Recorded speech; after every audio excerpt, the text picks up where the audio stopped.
you win. You sell a lot with an evil grin. You go broke every heart again. You bleed them dry, drink the wine. Every rule you go and try to bend. How could you possibly be a friend? With every single way that you pretend that you were sorry, just a game. Enough is enough. The game is over for you. You lie over love, the games that you play. I'm all out of blood. Your life goes run out for you. You lie over love, the games that you play.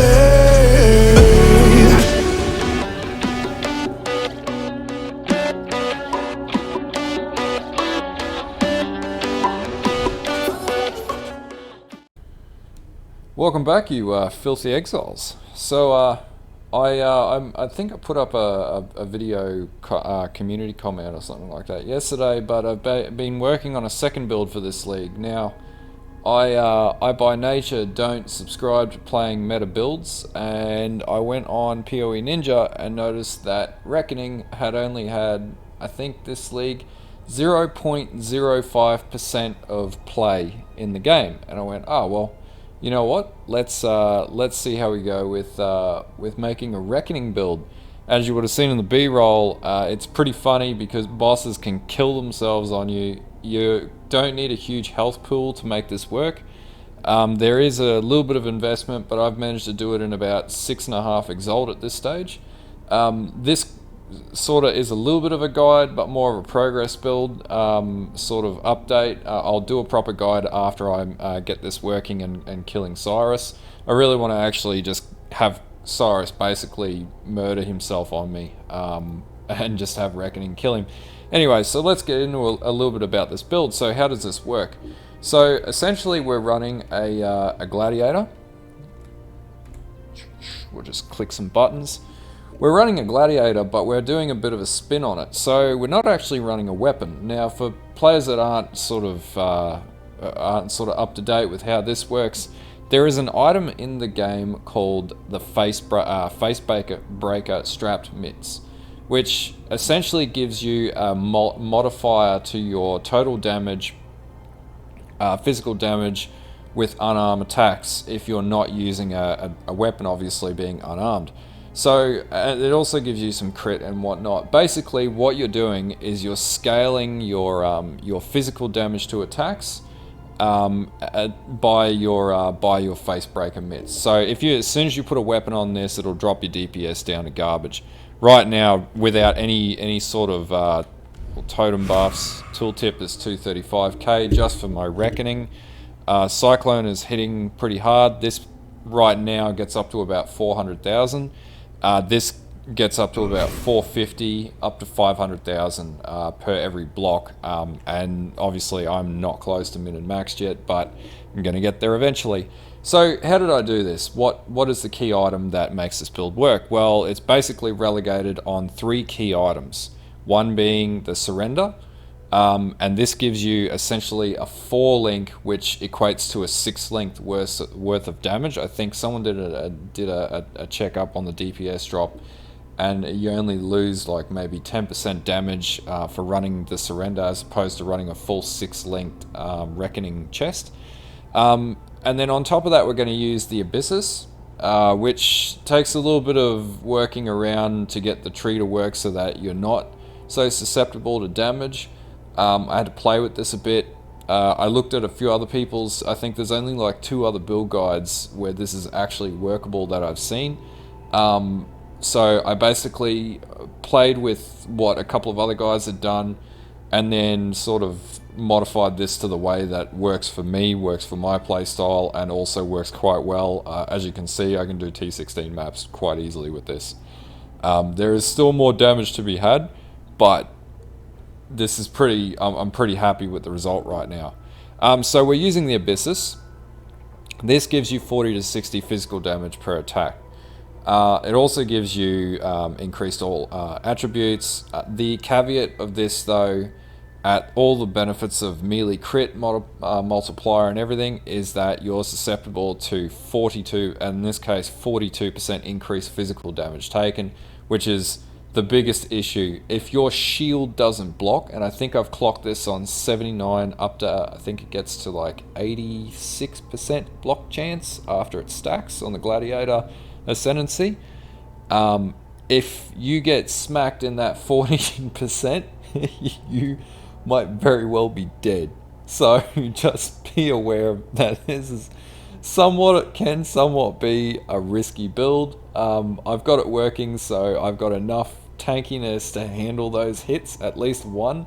By the time you basically reel back and you block your next attack, so the other benefit is obviously with the shield, it gives you 250 life when you block, and it beefs up your armor by 1500. Gives you level 30 reckoning as well. So a couple of other items outside of the obvious Facebreaker mitts, the Abyssus, and the shield is you will need a Ridgewald's Curse. I mucked around with using an anvil for a little bit. It worked while I was leveling up, but when I got to endgame, it just wasn't enough. The anvil's a really good idea, it's just not so viable. Basically what makes this particular amulet really powerful for this build is modifiers to claw damage, and that applies to any damage that may be perceived as damage to claw damage. And you'll see here, so see my reckoning is 203,000. I take it off, it goes down to 93,000. So the modifiers to damage apply to your unarmed attacks. To claw damage apply to unarmed attacks, and which is unbelievably powerful. There's a caveat with this too, because this is, I believe by default, a corrupted necklace or amulet. You won't be able to anoint it, so that's a bit of a pain in the ass. But you'll find you really don't need to anoint with this build, because it's pretty old school. It's crazy fun, it's pretty fast, and it's a good fun boss killer. The other two things the other two items that I've sort of specifically got for this build, or got working for this build, was a Mark of the Elder, and also a shaped steel ring. Now the shaped steel ring is going to set you back about an exalt. The Mark of the Elder is actually quite cheap. The reason why I wanted to use a Mark of the Elder is essentially you're going to get that physical damage to attacks, which you would get out of a steel ring, but on top of that, if you've got a shaped ring as your other ring, then your Mark of the Elder will give you 72% increased damage if your other ring is a shaped ring. It also gives you life, it gives you cold damage to attacks, which isn't too much to us, and there's 20% chance to trigger a level 20 Tentacle Whip on kill, which I really don't even notice at this stage. As far as my other ring, pretty much just invested in essentially resistances. I'm not too concerned with HP in this build. We will get to about 5,000 HP by the time we're done on the tree. I think my POB is calculating based on maximum spec, but yeah, you will get to about 5k HP. Outside of that, my chest is just chest that I've been using all league. It's got I think I picked this up for 3 Exalt. Originally, I was running it on my Herald of Purity character, but I decided to chuck it on this because it works quite well. And yeah, it's just basically a decent astral plate. On top of that, other people I've noticed have gone all different routes. There's I think the Rice Lens belt that you can use. That's 3 Exalt. I actually picked up just a cloth belt. Now, I don't have the helmet enchant for Reckoning. For the lol reasons, I got a Vengeance roll for cooldown, which sucks. I want to get 30% increased Reckoning cooldown, because that means you'll basically never ever be hit, and your block will just be ridiculous. You'll just constantly smack back at everything. But to get around not having that roll as of yet, I've actually picked up a belt with 12% cooldown recovery speed. And what you'll notice is that 12% applies to, or that cooldown recovery speed applies to your block. So the more cooldown that you stack, the quicker you can reel back from your block. I've also got stun and block recovery. I am not 100% on if block recovery speeds up the amount of your block, the amount of times you can block within a few moments or a few ticks, but it seems to be working quite well. So it's sort of maybe like an attack speed roll, but for block in this case. This is a very, very different way to play PoE, and really interesting. It's taken some grind to get this right, but I think I've done it in about a day and a half, so I'm pretty happy. My boots are pretty much just, they have some stun and block recovery, life, and or resist as much as I can pack on with 30% movement speed. I wasn't too worried about this one as far as armor because, as you can see, I'm rocking out 10,815 armor anyway, so I've got 60% damage reduction before anything else. So that's doing quite well. On the other stats, we are able to generate 3 endurance charges, 3 frenzy charges from Blood Rage. I'll put the POB up for all of this as well, but I won't go into crazy detail in this video, but I will go into full detail in a build guide once I get this build to a point where I'm happy. So Blood Rage will get you up to 3 frenzy charges, and we've interestingly enough worked out another. So ideally, you would want to get a steel ring with damn it, I've lost it. Yeah, with Assassin's Mark on hit. Curse with Assassin's Mark on hit. But there's actually another way that we can get around that if we can't afford that, because that ring's going to be freaking expensive. So if we go to our tree, and this tree will be in the POB, this is a relatively standard tree. I've made a few tweaks to how this one works based on what other people have done. Ideally, Soul of Steel I found was quite important. That's going to give you that physical damage reduction that's going to combat your Abyssus. But on top of that, what I actually found was, so far I've socketed a small cluster jewel which gives me Powerful Ward. And Powerful Ward actually gives you a 20% chance to gain a power charge when you block, and 6% block for spell damage, or a chance to block spell damage. This also gives you mana regeneration as well, a little bit of health. As an overall, it's quite a good ability to have. Essentially, yeah, you're going to you're going to be able to generate power charges, and power charges are going to increase your critical strike chance even further, and that's going to make you crit more. Ideally, we want to get as much crit as we can. I think at this stage, what's our reckoning critting at? Offense. Yeah, so before the actual the buffs and whatnot kick into play, like before buffs kick into play, 31%. I'd say this gets close to about 50%, and then the crit multipliers. Currently, I've got it up to 455, but we can probably push that up even further. Obviously, the tooltip is a little misleading. Right now, it's saying 203,000. That's definitely going to increase. And then even on our Cyclone, I think our tooltip is telling me 139,000, and that tops off a fair bit. A few other things to also note is we're running in our Cyclone setup, essentially, which buffs up our Reckoning damage. We're running some on-hit effects. So this build actually uses Rage. Rage is quite good in this build.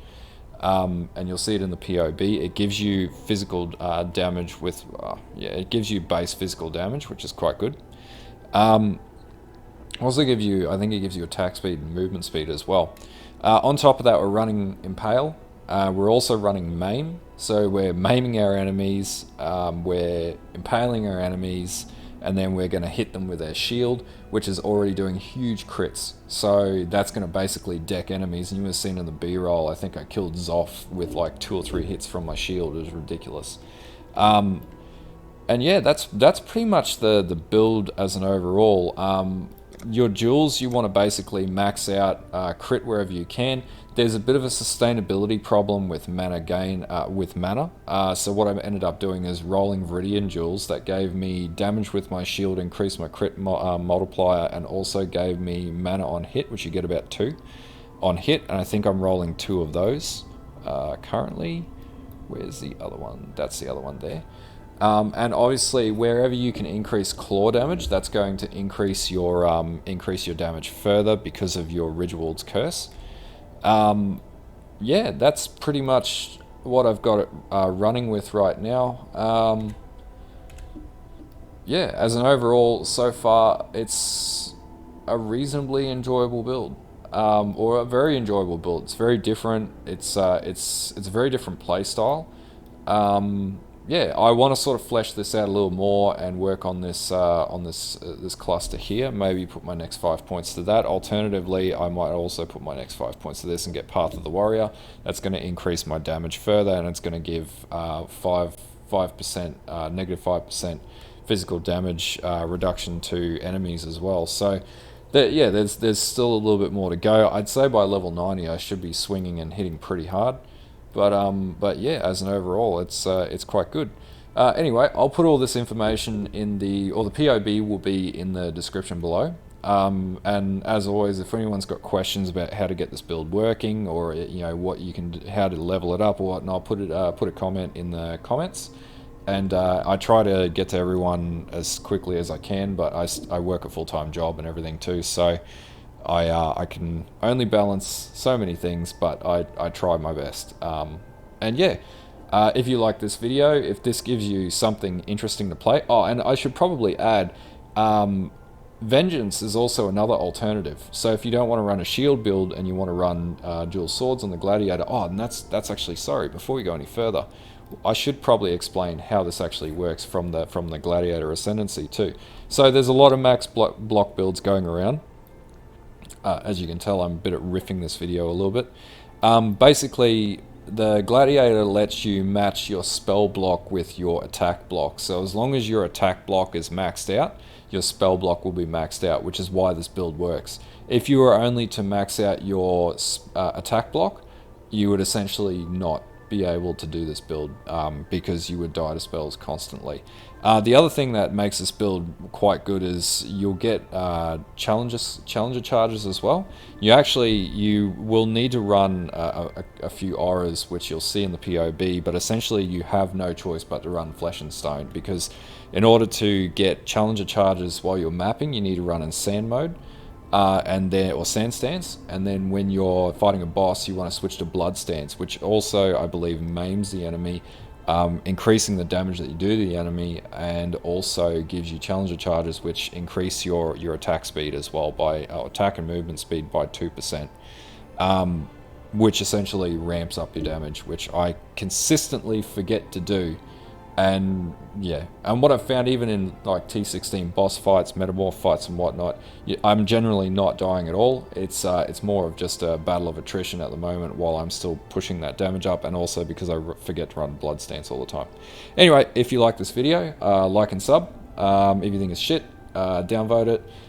If this helps you get a very different build going, if you've got spare currency in the league, yep, definitely get into this. And I should thank, I'll just log into my Discord, a gentleman by the name, I think, of Grim, what's his, I will know in a couple seconds.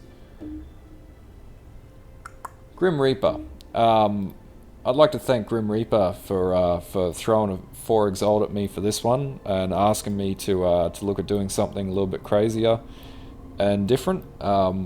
Yeah. So yeah, thanks a lot for helping the investment on this build. I spent a little bit of time trying to level up a few other characters, so I wasn't gaining any currency in doing that.